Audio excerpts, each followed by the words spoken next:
2020년 1월 16일 목요일 돈다방 미쓰리 시작하겠습니다. 돈다방 미쓰리는 경제방송임에도 주식방송임에도 불구하고 사람에 대한 이야기를 참 많이 합니다. 그럴 수밖에 없는 게요. 그 진행자인 제가 돈은 인간이 만들었고 그 돈에 의미와 가치를 부여하는 것도 인간이다 하는 생각을 가지고 있고 그 생각을 바탕으로 경제와 주식을 이야기함에 있어 사람을 제외시켜두고 수치라던가 확률이라든가 이런 건 의미 없다라는 저의 주장을 전달하니까 그 주장이 저의 생각이 고스란히 방송을 통해서 여러분들께 전달되는 거겠죠. 그렇기 때문에 이 방송의 제목이 돈다방 미쓰리가 된 거고요. 그리고 그러한 색깔이 돈다방 미쓰리의 개성이자 색깔이자 어찌 보면 장점일 수 있습니다. 물론요, 한계점은 존재하죠. 다양성이 부재되어 있습니다. 미쓰리가 좀 유능해서 아니면 좀 돈이 많아서 이렇게 막 그냥 다른 분들도 이렇게 막 초대하고 그래서 다양한 어떤 이야기를 전해드리면 참 좋을 텐데 제가 능력이 부족해서 지금 혼자서 이렇게 방송을 하다 보니 저의 생각만 일방적으로 전달되는 그런 한계점이 있고요. 또 거기에다가 제가 말이나 조근조근합니까? 또 말은 또 되게 세게 한단 말이에요. 그래서 마치 여러분들께서 들으실 때 제 미쓰리 쟤는 자기의 생각이 100% 절대적이야라고 생각하고 주장하는 거야 라고 생각하실 수 있는데 저는 그런 생각을 하지 않습니다. 그래서 제가 여러분들께 종종 부탁드리는 게 여러분들 돈다방 미쓰리만 듣지 마시고요. 다른 경제방송도 들으십시오. 돈다방 미쓰리가 좀 다양한 색깔을 전해드릴 수 있었으면 좋을 텐데 그게 아직은 안 되니까 그냥 어쩔 수 없이 다른 경제방송도 들으시면서 다양한 어떤 경제에 대한 시각을 가지십시오. 다른 건 모르겠습니다만 돈다방 미쓰리를 들으면서 야, 저렇게 또라이처럼 생각하는 애도 있구나. 와, 되게 신기하다. 여러분들께서 어쩌면 이런 생각을 하시게 되는 것도 저는 그 다양성의 한 파트라고 생각을 합니다. 그래서 여러분들께서 돈다방 미쓰리에 대한 색깔과 어떤 장점을 좀 잘 이해해 주시고 그리고 그 한계점과 그 문제점까지 좀 너그럽게 이해를 해 주시면서 부족한 거는 다른 방송에서 채우시고 그리고 돈다방 미쓰리만의 어떠한 그런 색깔을 좀 잘 이해해 주시는 그런 커뮤니케이션을 좀 했으면 좋겠습니다. 자, 미국과 중국의 무역 협상에 대한 이야기로 오늘 방송을 시작해 보도록 하겠습니다. 지난 13일 날 미국이 중국을 환율 조작국에서 관찰 대상국으로 새롭게 지정을 해줍니다. 즉 그러니까 환율 조작국에서 전격 해제시켜 준 거죠. 언론은 이렇게 얘기합니다. 미국이 중국을 향한 선물이다. 작년 2019년 8월 달에 미국은 중국을 환율 조작국으로 지정을 했습니다. 이거 되게 쇼킹했어요. 왜냐하면 미국이요. 환율 보고서를 1년에 2번 발표하는데요. 4월 달과 10월 달에 발표를 하는데 10월 달 일정을 남겨두고 8월 달에 갑자기 발표한 거거든요. 원래는 4월 달에 발표하지 않을까?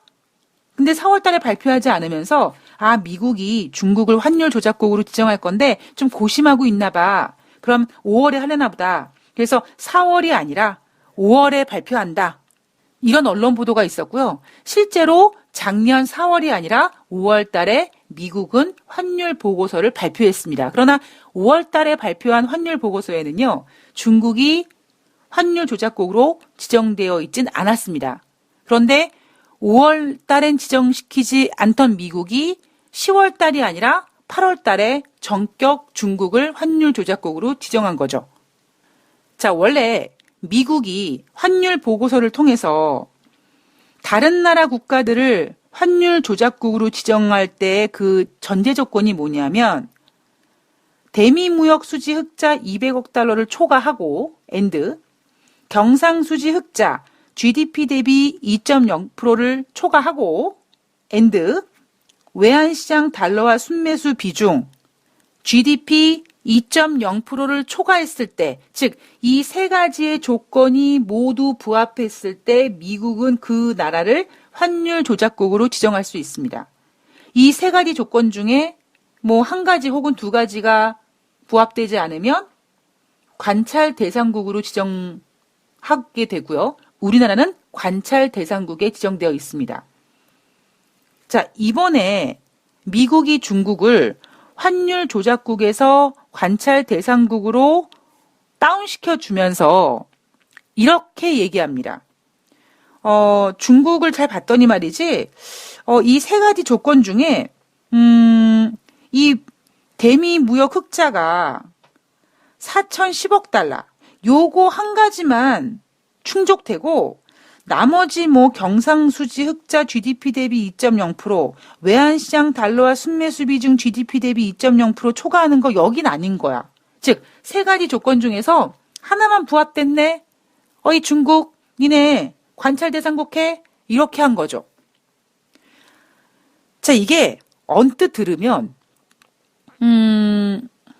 굉장히 큰 선물인 것 같은데, 제가 만약에 중국이라면요, 아이고, 주접을 떨고 있네. 이런 생각을 할 것 같습니다. 왜냐하면 2019년 8월 달에요. 즉, 미국이 중국을 환율 조작국으로 지정할 때도요. 이 세 가지 조건 중에 뭐 다 부합된 게 아니었어요. 그런데 갑자기 2019년 8월 달에 미국이 중국을 환율 조작국으로 지정했을 때 그 명분이 뭐였냐면 중국이 달러당 7위안을 용인했다. 이것 때문에 중국 정부가 외환시장에 개입했다. 그래서 8월 달에 중국을 환율 조작국으로 지정한 겁니다. 중국에서 이 내용을 보면서 인민일보를 통해서 어떤 보도가 나왔냐면 어느 정도 긍정적인 신호이지만 그래 미국 니네가 뭐 우리를 그래 뭐 환율 조작국이 아니라 관찰 대상국으로 다운시켜준 거는 뭐 긍정적인 얘기긴 한데 환율 조작국이라는 모자 자체를 원래 중국 머리 위에다가 올려놓지 말았어야 되는 거였어. 그러니까 안 해도 될 짓을 한 건데 지금 와서 뻘짓하고 있네 이거죠. 미국은 비웃음거리가 됐다라고 얘기도 합니다. 그리고 중국 외무부 대변인도 중국은 원래 환율 조작국이 아니야 라고 얘기합니다.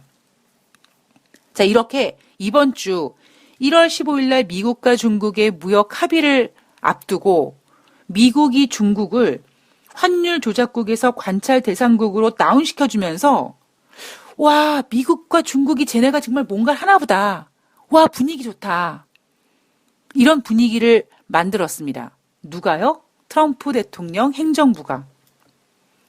자, 그리고 두둥 합의안 서명 진행됐습니다. 예, 제가 방송 원고를 준비하는 우리나라 시간으로 1월 16일 새벽, 미국 시간으로 1월 15일 66페이지에 달하는 미국과 중국의 무역협상 합의안의 서명을 진행했습니다. 로버트 라이트하이저와 류오 부총리가 참석했고요. 그 합의안에 서명을 한 사람은 트럼프 대통령과 류오 부총리입니다. 제가 오늘 여러분 아까 오프닝에서 뭐 사람에 대한 이야기를 많이 뭐 돈다방 미스에서 한다 뭐 이런 얘기 드렸는데 오늘 여러분들께서는요 이 기질에 대한 이야기를 잘 생각해 보시면 네, 좀 도움이 되실 거라고 말씀드렸습니다. 저는 이런 생각을 해본 거죠. 앞서 미국과 중국의 무역 협상 1단계 합의에서 장관급이 하느냐, 뭐 1월 초에 하느냐, 1월 중순에 하느냐, 뭐 다보스 포럼에서 하느냐 말들이 참 많았습니다. 특히 작년 12월 24일 날 크리스마스 이브 때 트럼프 대통령이 나 시진핑과 만나서 할 건데? 라고 얘기해서 크리스마스 분위기를 띄웠고요. 그리고 장관급 합의가 확정되자 트럼프 대통령은 나 2단계 합의는 내가 베이징 갈 건데 이러면서 증시를 계속 띄우고 있습니다. 지금 이 미국과 중국의 합의가 어디서 진행되고 있습니까? 워싱턴에서 진행되고 있죠. 참 재미있는 사실은 1단계 무역 합의를 하는데 어찌 보면 중국은 장관급이란 말이에요. 류 부총리가 사인을 했는데 트럼프 대통령은 본인이 사인을 했습니다. 왜일까요?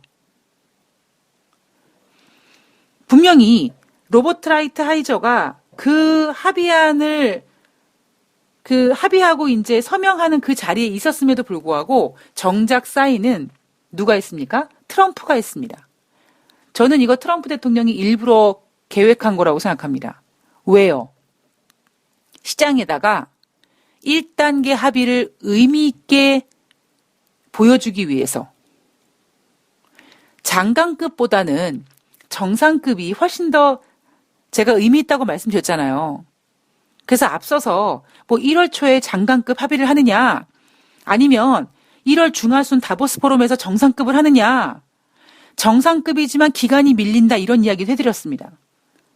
즉 트럼프 대통령은 1단계 합의를 진행함에 있어서 장관급끼리 했어라는 그런 뭔가 이렇게 시장에서 폄하시키는 거를 보고 싶지 않아서 하물며 저쪽 중국은 류 부총리 장관급인데 이쪽 미국 쪽에선 정상이 사인을 했습니다.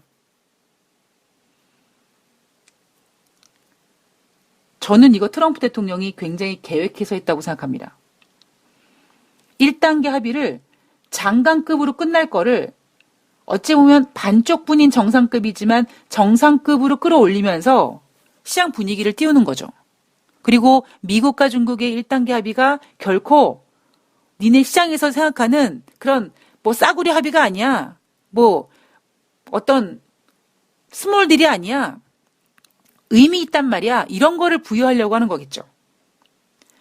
이 66페이지의 합의한 내용을 보면 제가 지금 방송을 녹음하는 시간이 아직 새벽이다 보니까 정확한 합의한 내용은 나오지 않았습니다만 제가 확인한 바로는요.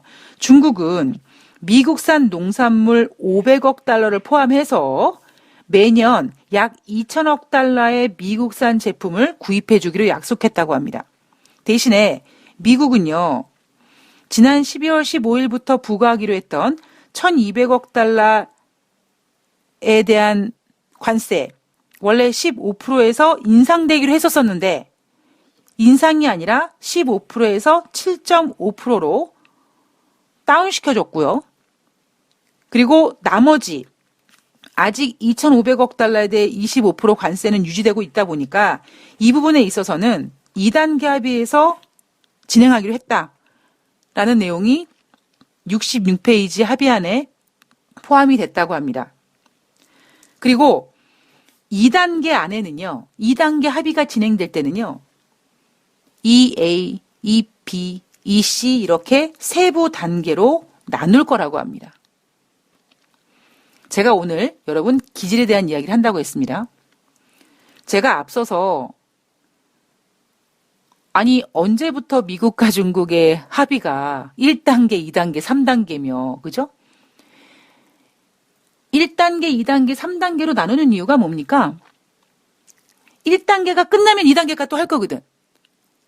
근데 2단계를 진행함에 있어서 2단계를 긴 롱텀을 가지고 진행을 하게 되면 시장에서 시간이 지나가면 지나갈수록 될까? 안 될까? 2단계는 어려울 거야. 2단계는 더 많은 금액의 관세인데 2단계는 더 어려운 이야기인데 이렇게 시장에서 여러 가지 해석과 함께 실망감 앤드 2단계 합의가 진행되는 것이 증시에 선반영돼서 증시가 흔들릴까 봐 합의안을 계속 쪼개는 거예요.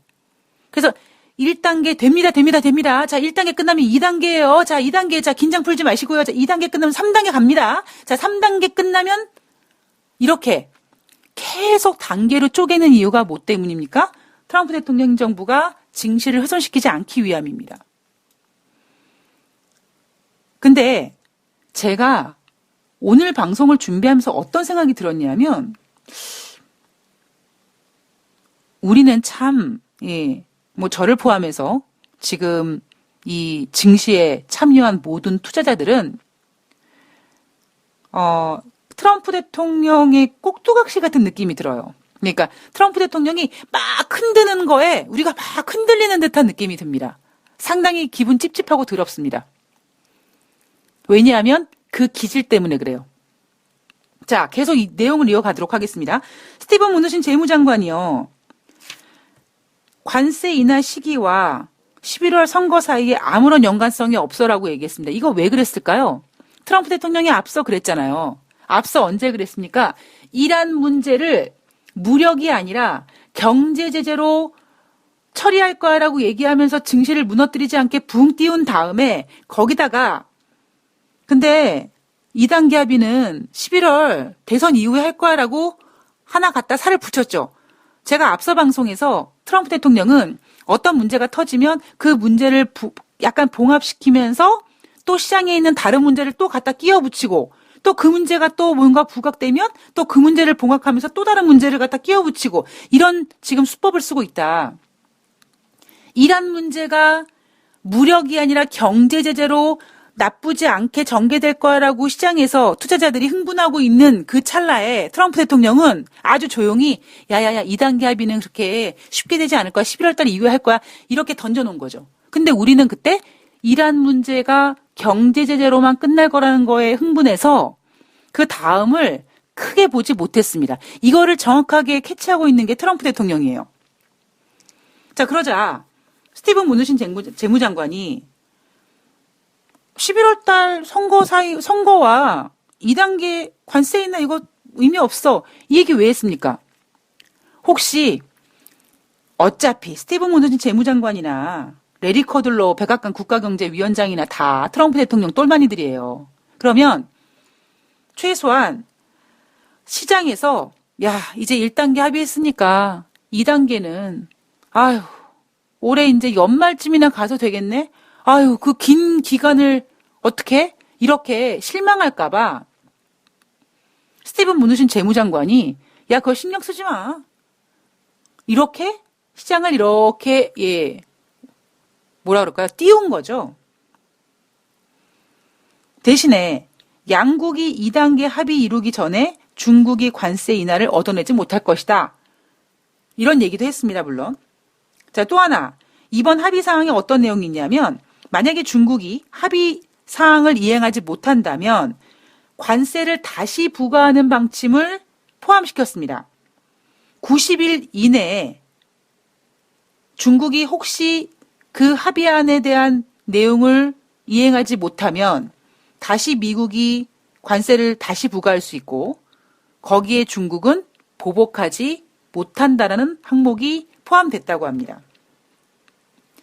여러분 이렇게 얘기하면 이 협상에서 미국이 되게 이긴 것 같죠? 저는 미국과 중국의 무역 합의를 보면서 어떤 생각이 들었냐면 역시 중국이다. 중국이 지금 뭐 하고 있습니까? 시간 끌게 하고 있어요. 보세요. 제가 다른 건 모르겠습니다만 중국이 앞으로 어떻게 하는지 보십시오. 중국이 뭐 이 농산물 500억 달러도 얼마나 말이 많았습니까? 400억 달러냐 500억 달러냐 그거 약속한 지가 지금 몇 개월이 됐거든요. 근데 항상 중국에서 주장하는 건 뭐냐면 수요에 맞춰서 WTO에서 제시하는 가격에 합리적으로 이걸 주장했습니다. 자, 90일 이내에 중국이 미국산 농수산물을 500억 달러 해줄까요? 이거 여러분 90일 안에 사줄 필요가 없어요. 매년 농수산물까지 포함해서 2천억 달러의 미국산 제품을 수입해 주기로 했기 때문에 사주기로 한 거기 때문에 90일 이내에 중국이 약속을 이행했네 안 했는지 정확하게 알 수가 없습니다. 결국 중국 뭐 한 거예요? 지금 시간 벌게 하고 있는 거예요. 그러니까 트럼프 대통령은 트럼프 대통령대로 열심히 짱구를 굴리면서 전략을 세우면서 투자자들을 휘둘리고 있는 거고 중국은 중국 나름대로 열심히 버티면서 미국을 흔들고 있습니다. 레리 커들로 백악관 국가경제위원회 위원장이 뭐라고 얘기했냐면 1단계 합의문에 서명한 직후에 2단계 협상을 개시하겠다라고 또 얘기합니다. 레리 커들로도 트럼프 대통령 똘만이에요. 자, 중국 관영 글로벌 타임즈에서 뭐라고 얘기하냐면 아닌데 레리 커들로가 1단계 합의에 서명하면 즉 2020년 1월 15일 날 서명했으니까 곧바로 2단계 넘어갈 거라고 얘기했지만 중국 쪽에서 뭐라고 얘기하냐면 아닐 텐데 2단계 무역 협상이 당장 시작될 것 같진 않은데 라고 얘기했습니다. 스티븐 무누신 재무장관이 14일 날 CNBC 인터뷰에서 뭐라고 얘기했냐면 추가 관세 철회는 2단계 무역 협상에서 논의할 것이라고 얘기했는데 이 내용을 가지고 블룸버그에서 뭐라고 보도했냐면 미국과 중국이 1단계 합의 이후에 최소 10개월이 지난 뒤에 추가 협상을 합의할 것이다 라는 보도를 했습니다. 자, 이게 어떤 의미냐면 이거예요. 제가 아까 트럼프 대통령은 트럼프 대통령대로 자신의 전략으로 투자자들을 뒤흔들고 있지만 중국은 중국 스타일대로 지금 미국과의 관계에서 시간을 벌려고 하는 겁니다. 자, 잘 보세요, 여러분. 이번에 합의안에 어떤 내용이 있었냐면 제가 잠시 전에 말씀드렸죠. 90일 동안에 만약에 중국이 이 합의를 진행하지 않으면 미국이 다시 관세를 재부과할 거라고 얘기했습니다. 그럼 미국 입장에서는요, 최소한 90일 동안 중국이 지키는지 안 지키는지 지켜보는 시간이 필요하다는 거죠. 얼마 동안 중국이 잘 이행하는지 보고 그리고 그 다음에 진행한다는 거죠. 우리가 은행에서 대출을 받을 때요. 처음에 한 1,000만 원밖에 못 받았어요. 대출을 제가 예를 들면. 근데 은행에서 이렇게 얘기합니다. 지금 미쓰리님 지금 상황에서 1,000만 원밖에 대출 한도가 안 나오는데요. 만약에 미쓰리님께서 이 이자라든가 이런 그 날짜 납입날에 원금 균등분할이든 이게 날짜 그 납입날에 그 잘 결제를 잘 지켜주시고 신용카드 같은 거 연체 없이 잘하고 그러시면 그거 잘 미쓰리님이 이행하시는 거 보면 그 다음에 어떻게 한다고 합니까? 한도가 올라갈 수 있습니다라고 얘기하지 않습니까? 그거랑 마찬가지라는 거죠.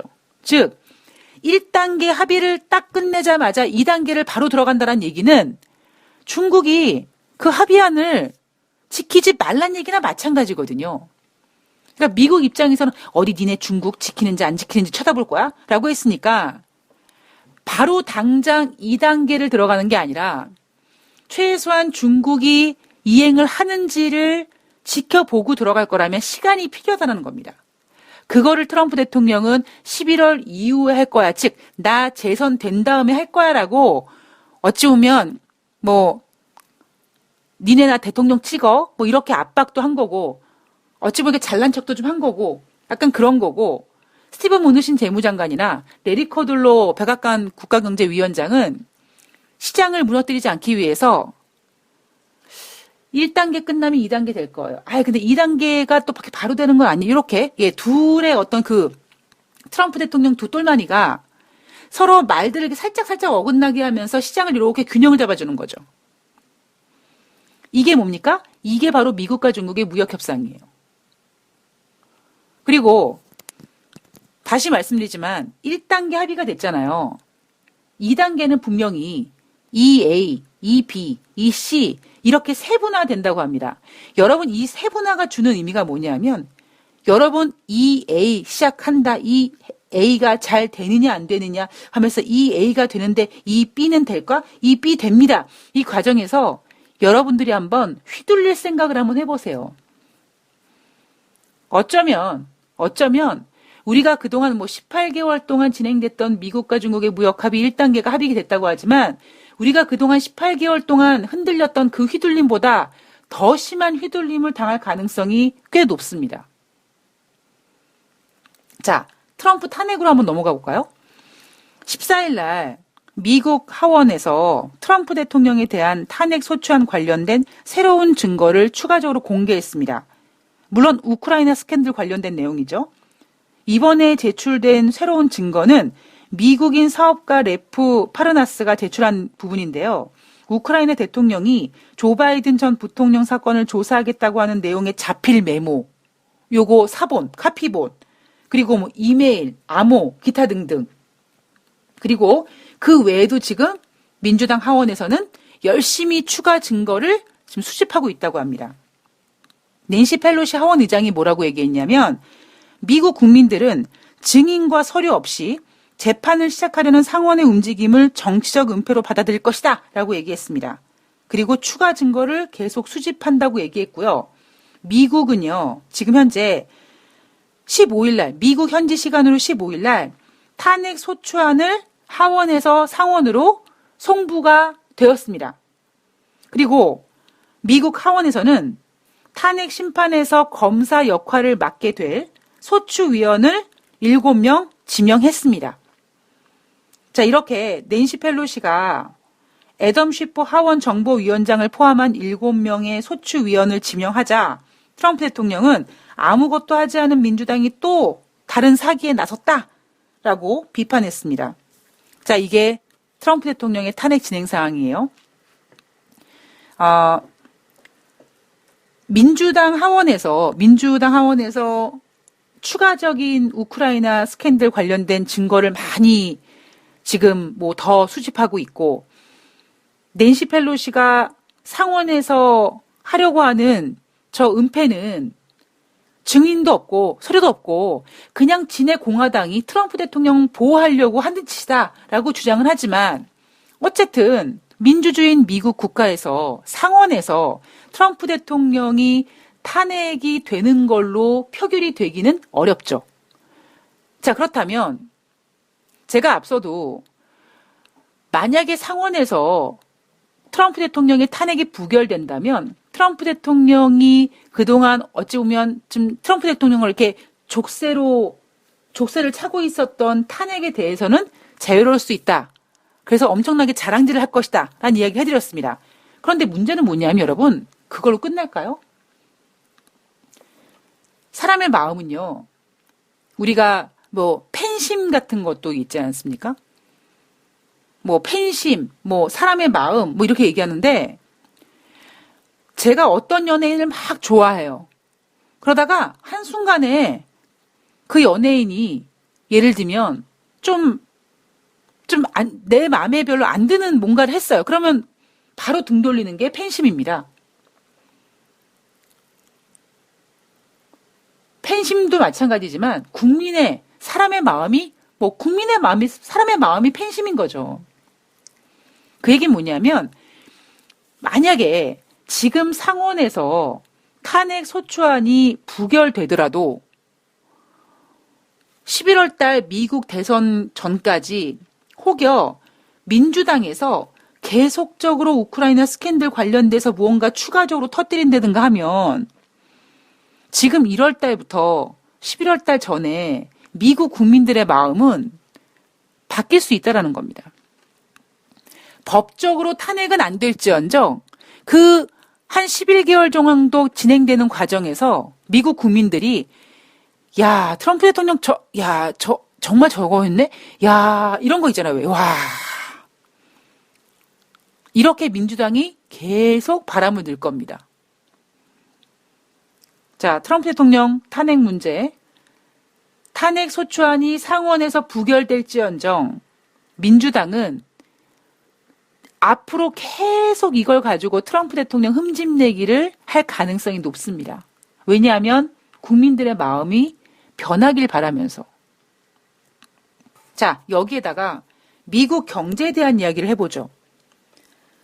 지금 우리는 미국과 중국의 무역 합의 1단계 서명 때문에 흥분하고 있지만, 냉정하게 봤을 때 지금 미쓰리가 보는 관점은 뭐냐면, 작년 3번의 연이은 금리 인하 효과가 막 시장에 어쩜 랠리를 미국 주식시장, 우리나라 말고요. 미국 주식시장의 랠리를 막 이끌어냈는데, 이제 작년 3번의 금리 인하 그 약발이 좀 떨어지나 보다.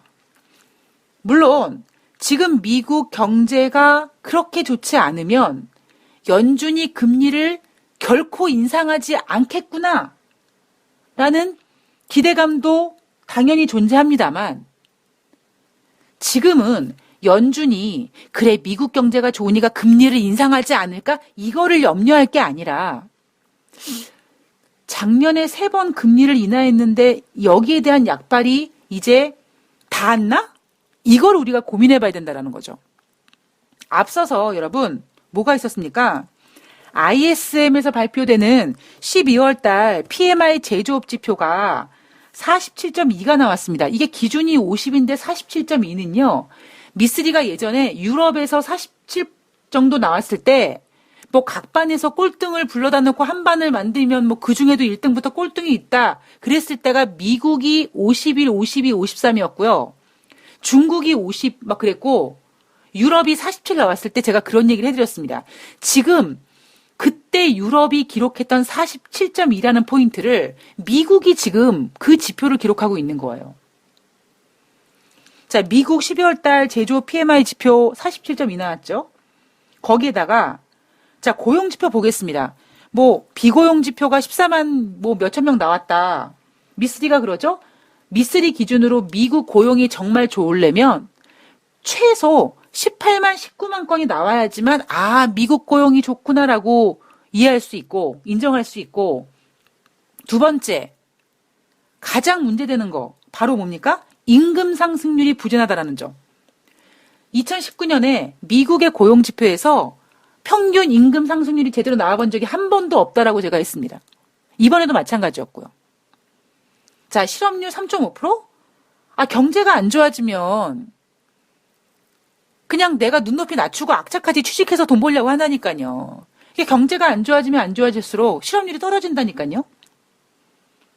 자, 여기에다가 앞서 발표된 지표가 뭐였냐면 12월 달 소비자 물가 지표가 전월 대비 0.2% 밖에 증가되지 못했다. 11월 달에는 10월 달 대비 0.3% 증가했는데 12월에는 11월 달보다 부진했다. 0.2%밖에 증가되지 못했다. 자, 여기에다가 12월 달 생산자 물가도 전월 대비 0.1%밖에 증가되지 못했다. 물론 11월 달에는 변함없음이라는 걸 기록했지만 시장 예상은 좋을 것 같은데 한 0.2 정도 나오지 않을까라고 했는데 개뿔은요. 0.1밖에 증가되지 못했습니다. 여기에다가 4분기 미국 기업 실적에서 S&P 500 기업의 실적 4분기 순이익이 2% 정도 감소될 거라는 예상도 있습니다. 자, 미국 경제가 우리가 지금 미국과 중국의 무역 협상에 대한 이야기를 하면서 엄청나게 흥분되어 있고 바로 2단계를 들어가느니 많이 하고 있지만 실질적으로 우리가 주식시장에 조금 더 기본을 보자라고 했을 때 미국 경제에 대해서 한번 점검을 해볼 필요가 있는 거죠. 자, 그러자 스티븐 무누신 재무장관이 무슨 얘기를 하냐면 737 보잉의 737 맥스 생산이 중단됐습니다. 그죠? 2018년도 인도네시아 비행기, 2019년도 에티오피아 비행기가 이륙한 지 10여 분 만에 추락하는 사고가 있었습니다. 이 사고 때문에 보잉은 737 맥스를 업그레이드를 하느니 뭐하느니 했는데 결국 중단하기로 했고요. 보잉에서 이 737 맥스를 중단하면서 부품사 600여 개의 회사도 같이 이제 중단할 수밖에 없는 상황이 벌어진 거겠죠. 스티븐 무누신 장관이 이런 얘기합니다. 보잉의 737 맥스 중단 사태로 올해 미국의 경제 성장률이 한 2.5에서 3% 정도 될 줄 알았는데 이 보잉이 한 0.5% 정도 깎아 먹을 것 같다. 그래서 2.5에서 3% 정도 이상하고 있는데 3%에 가깝기보다는 2.5%에 가까울 것 같다라고 얘기했습니다. 물론 보잉이 엄청나게 큰 회사지만 말입니다. 예. 보잉이 737 맥스를 중단한다고 미국 경제가 뭐 2.5에 가깝다. 그만큼 미국 경제가 보잉이라는 한 기업 하나의 그렇게 경제 성장률이 그렇게 깎아먹을 지경밖에 안 될까요? 지금 스티븐 무누신 재무장관은 포섭을 깔아놓는 거죠. 왜? 올해 2019년도에 미국 경제 성장률 3.0% 안 될 거라는 걸 알고 있거든요.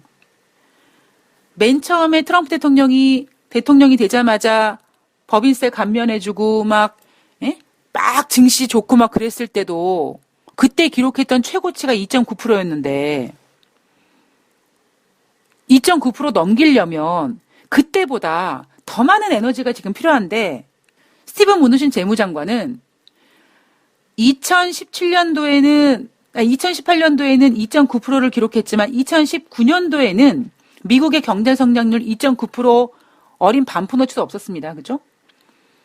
그런데 트럼프 대통령은 3% 기록하고 싶잖아요. 올해 그러고 싶겠죠. 근데 쉽지 않아요. 쉽지 않다는 거를 저 사람은 알고 있습니다. 그러니까 뭐예요? 포섭을 뭘 깔아요? 트럼프 대통령이 잘못해서가 아니라 보잉 때문에 미국 경제 성장률 0.5% 깎아먹게 되는 거라고 하면서 지금 시장의 눈높이를 내려놓고 있는 겁니다. 3.0%가 안 나왔을 때 트럼프 대통령 때문이 아니야라는 거를 해주기 위해서. 자, 미국 대선 이야기를 좀 해보면은요. 민주당 대선은 14일 날, 민주당 7차 TV 토론회가 열렸습니다. 지금 민주당은요, 맨 처음에 30명의 후보가 민주당 대선에 달려들었습니다만, 지금 중간중간 포기하고 해서 12명으로 좁혀졌습니다.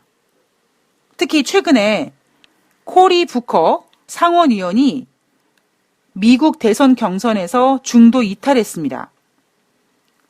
이 사람은 선거에 필요한 자금을 마련하지 못했대요. 지금 미국 민주당 대선은 거의 대부분 백인 위주로 진행되고 있고요. 이 코리 부커도 흑인으로서 혹시 예전에 버락 오바마 또 다른 그런 뭔가 이렇게 흑인인 대통령 이런 어떤 기대감이 지금 좀 사라지고 있습니다. 지금 미국 민주당에서는요.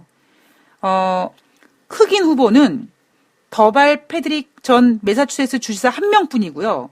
이 사람도 실질적으로 지금 그렇게 크게 부각되진 않습니다. 지금 미국 민주당에서의 가장 강력한 후보군은 조 바이든, 샌더스, 엘리자베스 워런, 그다음에 인디애나 사우스밴드 시장 이렇게 빅4 중심으로 교통정리가 되어가는 모습이라고 합니다. 여기에서 엘리자베스 워런은 여자예요. 저는 개인적으로 미국에서 여자 대통령 쉽게 나오기 어렵다. 하물며 흑인이지만 남자인 대통령을 뽑더라도 미국이란 나라가 자유민주주의 국가라고 하지만 상당히 보수적인 국가여서 쉽게 여자 대통령을 내보내기는 어렵다. 자, 그 미쓰리가 생각하고 있는 사람은 조 바이든이라든가 샌더스 이분들은 연세도 좀 있고 그리고 어찌 보면 트럼프 대통령을 상대할 수 있을 만한 대항마로서는 좀 어렵다. 그래서 글쎄요. 인디애나 사우스밴드 시장은 제가 잘 개인적으로 모르겠습니다만 그래서 제가 지금 좀 부각하고 있는 사람은 바로 마이클 블룸버그 전 뉴욕시장이죠. 이 사람은 트럼프 대통령보다 돈이 많다고 하죠. 저는 앞으로 미국 대선은요.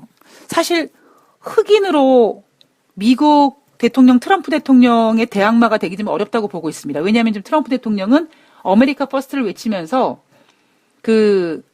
뭔가 그쪽이 힘을 좀 실다 보니까 오바마 대통령의 어떤 그런 이미지도 글쎄요. 지금 만약에 오바마 대통령 버락 오바마가 후보로 나왔다면은 트럼프를 이길 수 있을까? 지금 상황이 그런 상황인 거예요.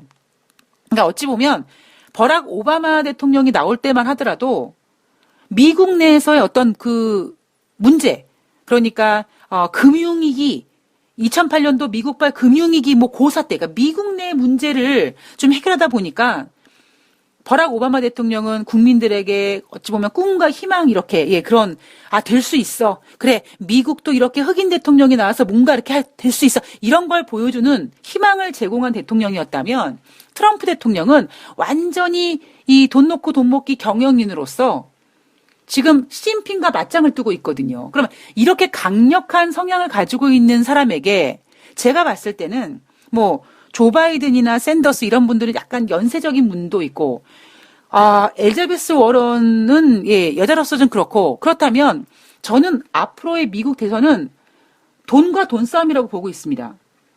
이 코리 부커 상원의원이 이번에 탈락한 이후 선거운동에 필요한 자금을 마련하지 못했다라는 거잖아요. 결국 트럼프 대통령과 맞짱뜨기 위해선 트럼프 대통령이 하고 있는 전략을 눈이면 눈에는 눈, 이에는 이 이런 전략으로 같이 가는 거죠.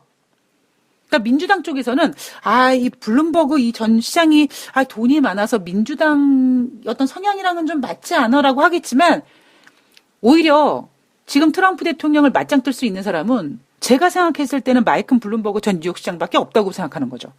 여러 기질이.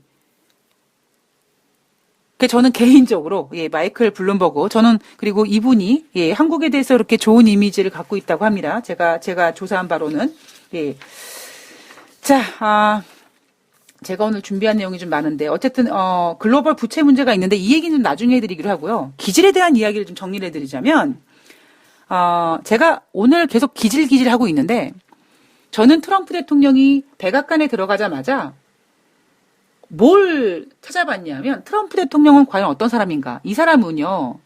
제가 앞서도 한번 몇 번 말씀드렸는데 뭐 부동산 교육 프로그램이라고 해가지고 트럼프 유니버시티를 만들었죠. 자, 그러다가 이 2005년도에 뉴욕주에서 야, 그거 대학이란 유니버시티라는 단어 쓰지 마. 그렇게 보도를 해서 이게 법정까지 갔다고 합니다. 거기에다가 트럼프 대통령이 부동산 교육 프로그램, 즉 돈을 벌어주겠다라고 했는데 결국 엄청난 1,500달러에서 35,000달러 정도의 비용을 부과하고 더 많은 돈을 내면서 그 교육 프로그램을 받았지만 효과가 없었다. 그래서 그 사람들이 이 트럼프를 고소하고 이러는 바람에 트럼프 대통령이 당선된 지 얼마 안 돼서 트럼프 대통령이 돈으로 그 사람들을 막았습니다. 그뿐만 아니에요.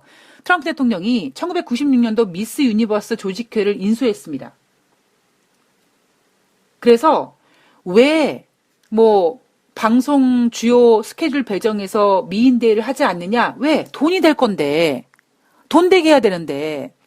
이것뿐만 아니라 트럼프 대통령이 책을 쓰거나 어떤 재단을 만들거나 이런 거 모든 모델 매니지먼트를 하거나 이 모든 걸 보면 트럼프 대통령은 돈이라는 거를 정확하게 아는 사람이고 그리고 그 돈을 버는 방법이 어쩌면 이렇게 뭔가를 내가 만들고 그걸 만들고 팔아서 이런 돈이 아니라 사람들에게 꿈과 희망을 이렇게 막 구해주고 그냥 너 이렇게 하면 하늘의 별도 딸 수 있어. 이런 어떤 희망을 팔면서 희망과 욕망을 팔면서 돈을 버는 스타일이란 말이에요. 이게 뭡니까? 트럼프 대통령 기질이에요. 그리고 그 기질이 지금 미국의 대통령으로서 전 세계 투자자들이 지금 주식시장에 뛰어들어 있는 상황에서 중국과 무역 협상에서 야야야야 나 저기 시진핑이랑 직접 만나서 할 거야. 이렇게 얘기하면서 크리스마스 이브날 주가를 띄우고 그리고 장관급이라고 하니까 내가 베이징 갈 거야. 제가 베이징 안 갈 거라고 얘기했죠. 안 갈 겁니다. 트럼프 대통령이. 갈지 안 갈지 몰라요. 저는 트럼프 대통령의 그 이력을 쭉 보면 이 사람은 일단 정치인이 아니고 경제인이고요. 그리고 그 경제인이 진짜 어떠한 물건을 딱 팔아서 거기에 대한 이윤을 남기는 것보다 어쩌면 사람들에게 그리고 그 사람들이 어떤 사람들이냐면 너 이렇게 하면 돈 벌 수 있어. 너 이렇게 하면 이거 솔직히 어찌 보면 여러분 사기 아닙니까? 너 내가 하는 대로 그대로 하면 돈 벌 수 있어. 될까요? 안 된다니까요. 불가능해요. 근데 트럼프 대통령은 사람들은 그렇게 자신의 욕망과 돈을 많이 벌고 이런 걸 위해서 뜬구름 잡는 식으로 그런 거에 미친 듯이 달려들어서 돈을 지갑을 열 거라는 거를 정확히 아는 어찌 보면 사기성 기질이 있는 스타일이라는 거죠. 이게 사기냐 비즈니스냐의 차이는 지키느냐 안 지키느냐의 차이인데 우리가 물론 그럴 수 있어요. 영어학원을 다니는데 영어학원에 똑같은 영어 강사가 10명의 학생을 가리키는데 그 학생이랑 똑같은 시간에 똑같은 수업을 하는데 어떤 학생은 영어를 잘하고 어떤 학생은 영어를 못할 수 있죠. 그러면 그 영어 공부를 못한 학생은 그 학원이 나쁘다라고 얘기할 수 있고, 그리고 영어 공부를 잘하는 학생은 그 학원이 좋다라고 얘기할 수 있죠.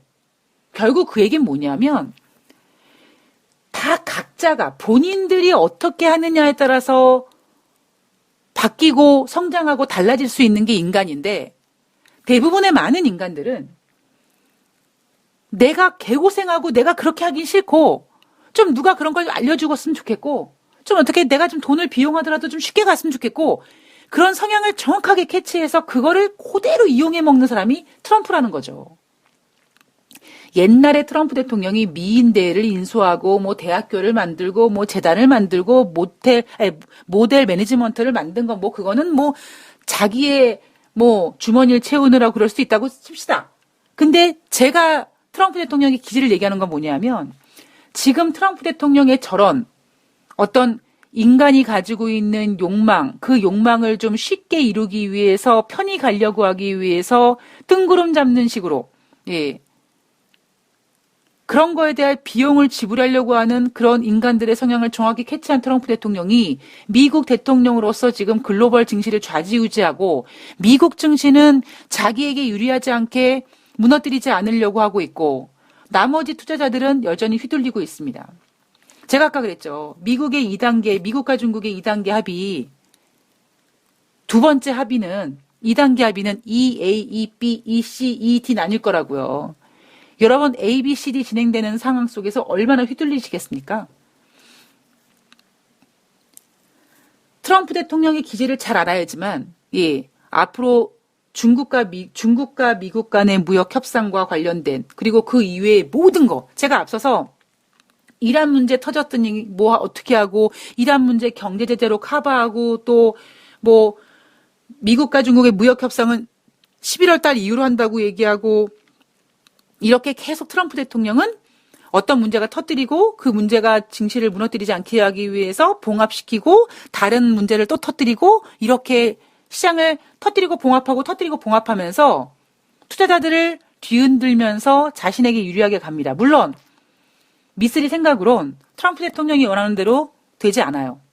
그러나 일단 지금 트럼프 대통령은 자기가 하려고 하는 그 방법대로 가고 있고 어느 정도 약발은 먹히고 있습니다. 그리고 미국과 중국과 무역협상에서 이번에 1단계 합의를 보면서 제가 느낀 건 뭐냐면, 중국은 철저하게 시간을 벌려고 하고 있다. 그리고 트럼프 대통령 탄핵에 대해서는 상원에서 부결은 될지 모르겠으나 미국 대선이 진행되는 동안에 분명히 트럼프 대통령 흠집내기는 계속 진행이 될 거고요. 미쓰리가 생각하고, 제 개인으로 생각하고 있는 건, 지금 상황에서 트럼프 대통령의 대항마는 같이 돈으로, 이런 거죠.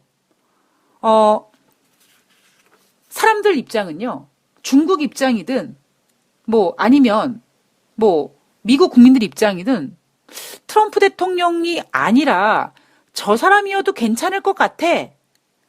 예를 들면, 저 같은 경우는, 블룸버그 경영인이야. 경제 알아. 그럼 굳이 트럼프 아니어도 블룸버그도 경제 살릴 수 있어. 뭐 예를 들면 이런 접근 방법이라면 중국 입장에서는 굳이 트럼프 아니라 다른 인물이랑도 얘기할 수 있어. 이렇게 생각할 수 있겠죠. 김정은도 마찬가지고 이란도 마찬가지입니다. 즉 지금 트럼프 대통령은 자기가 신적인 이 위치라고 생각하고 자기가 모든 거를 다 커버해야 된다고 생각하고 할 수 있을 거라고 생각하지만, 사람들이 봤을 땐 트럼프 대통령 저 사람이 아니어도 다른 사람이랑 얘기해도 저 정도는 할 수 있을 것 같다라는 거를, 그런 대안이 용인될 수 있는 인물이라면 언제든지 교체가 가능하죠. 미국과 중국의 무역 협상, 그리고 북한과의 문제 마찬가지입니다. 폼페이오가 뭐라고 했습니까? 북한과의 관계에 뭐 제재는 하면서도 여전히 괜찮다, 이렇게 또, 예, 그 트럼프 대통령 똘마니로서 또 발언을 하잖아요. 어찌 보면 트럼프 대통령 중심으로 레리 커들로 폼페이오, 스티븐 무누신 재무장관 이런 그 똘마니들을 가지고 지금 트럼프 대통령은 계속 예, 자기 재선을 위해서 굴러가고 있습니다. 저는 트럼프 대통령 기질에 대해서 제대로 잘 알고 있어야 된다고 생각을 합니다. 근데 제가 분석한 바로는 예, 아까도 말씀드렸듯이 돈에 대해서 확실한 사람, 그러니까 지금 트럼프 대통령은 외교를 돈으로 하고 있잖아요.